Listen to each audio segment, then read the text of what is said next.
Hi Legendaries, this is Sarah from sarahhart.ca, and in 1 year I created my own online e-course that resulted in over $100,000 in income. So in this video I'm going to be teaching you 5 tips for creating your own profitable e-course. Number 1 is get to know your peeps.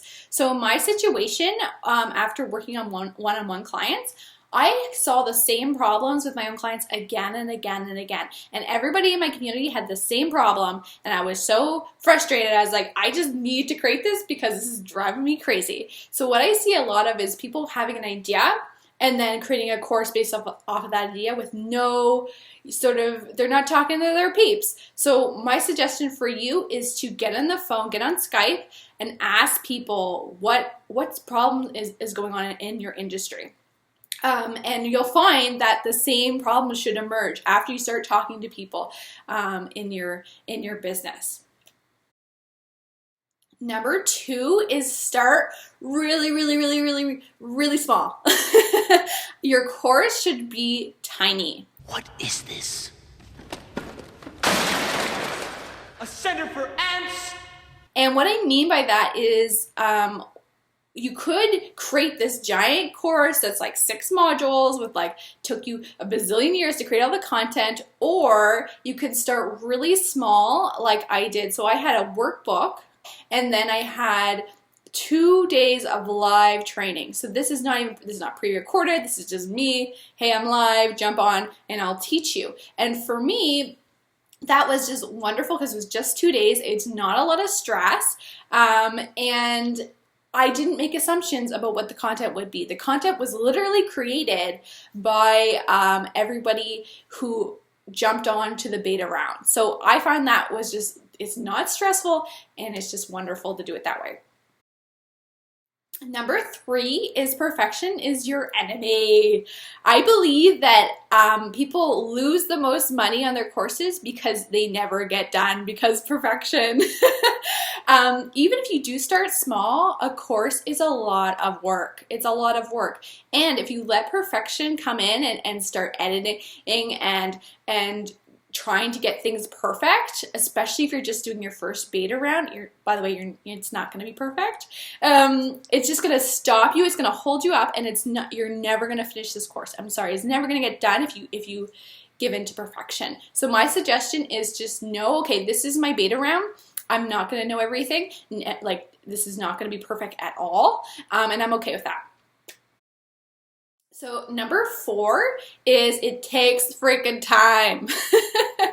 It takes a lot of time. So my course was not profitable when I first started my beta round. I was expecting probably over 100 people. I was like, you know what? This is gonna be an overnight success. Well, I wasn't. I reached out personally to 60 people, and I messaged my list of just under 1,000, and I had 11 people sign up. So that was my first beta round. And then what I found is, I could have given up there and said, I didn't get a lot of people. Well, I actually did another 3 launches after that in that year. And what I found is that more and more people would come as I would launch, and I would get testimonials, and I would have videos, and I would tweak based off of what people were saying. So just know it takes time. It's not going to be overnight success. Maybe if you're really lucky, but the money will come eventually as you grow and grow your course. All right, and number 5 is you're going to be freaking terrified. Just be okay with that right now. When I did my course, my beta round of the course, I didn't sleep the night before because I was so scared. I was so sure that it was going to be a terrible teacher, that everyone's going to hate my stuff, they're going to hate my content, they're going to ask for refunds. And personally, I've just found when I have that intense fear, it means I'm doing good. It means that I'm moving in the right direction because it's such new territory for me. I'm pushing myself to do something brand new. So it's actually a good thing to have that fear. And what I found is that, no, people love, you know what, fear, you were totally wrong. People loved it. It's going to be there, that fear. Every time I did the course, there was always something I was terrified of doing, and nobody just starts creating courses like, I'm gonna be the best at this first time. You know, that just doesn't happen in real life, right? So just be okay with your fear. It's gonna happen, and I'm really excited for you because you're gonna kill it. So I hope you like those tips for creating a profitable online course. If you want to learn more detail, I do have a webinar replay that you can grab. I'm going to put a link over here that I go way more. It's like an hour, 2 hours long. So I go in specific detail about what exact tools you can use and my exact process through creating the course. So check that out, and I'll see you guys next time. Bye, Legendaries.